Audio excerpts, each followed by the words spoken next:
හරි එහෙනම් අපි හදමු වම්බටු කළුපොල් right.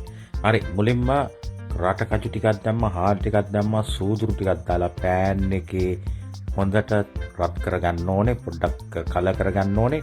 මේකට මාදුරුත් දැම්මා. හරිද? ඊට පස්සේ පෑන් එකේ මේ විදිහට පොඩ්ඩක් බැද ගන්න. කියන්න ඕනේ නැහැ. ඊට පස්සේ අපිට පුළුවන් පොල් ටික දාන්න. මේ නම් දාන්නේ ඩෙසිකේටඩ් කොකනට්. ඔයගොල්ලන්ට පුළුවන් අමු පොල් ඒ වගේම ලූණු දාලා මේ විදිහට හොඳට ටෙම්පරාදු කරගන්න දුඹුරු පාට වෙනකම්. හරි. ඊට පස්සේ මිශ්‍රණය හොඳට බ්ලෙන්ඩ් කරගන්න. ඊට පස්සේ ඔයගොල්ලන්ට පුළුවන් යෝගට්, පොල් කිරි, එහෙම නැත්නම් වතුර දාලා මෙන්න මේ විදිහට පේස්ට් එක ස්මූත් විදිහට හදලා තියාගන්න. ඊට පස්සේ වම්බටු. දැන් මේක නම් හතරට පළලා හොදලා සුද්ධ කරලා තියෙන්නේ. පස්සේ කියන්නේ ඒක සුද්ධ කරලා නැහැ කියලා. Tamanට ඕන විදියට කපා ගන්න. අපි නම් කපාගෙන තියෙන්නේ මේ විදියට. ඔයගොල්ලන්ට ඕන නම් පුංචිට හරි ලොකුවට හරි කපාගෙන මේ විදියට පෑන් එකෙම ෆ්‍රයි කරගන්න. කරගෙන ඊට පස්සේ ඒ ටික වෙනම අයින් කරගන්න. සූදුරු මාදුරු පෑන් එකට දාන්න පුළුවන්. ඔයගොල්ලන්ට අවශ්‍ය නම් නොදා ඉන්නත් පුළුවන්. මොකද කළු පොල් මිශ්‍රණයට දාපු හින්දා. ඉතින් කල්පනා කරලා බලලා Tamanට ඕන විදියට කරගන්න. නැත්නම් ලූණු විතරක් දාලා මේ විදියට ටෙම්පරාදු කරන්න පටන් ගන්න.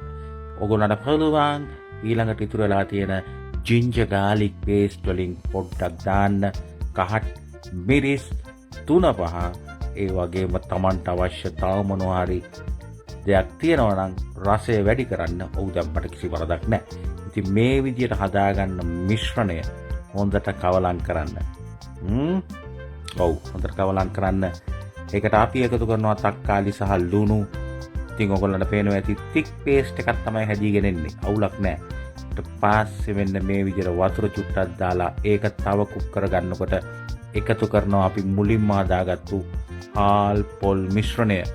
මෙහෙම එකතු කරනකොට උකු වැඩි වගේ නම් ඔයගොල්ලන්ට පුළුවන් වතුර චුට්ටක් දාලා මේකේ උකු ගතිය අඩු කරගන්න.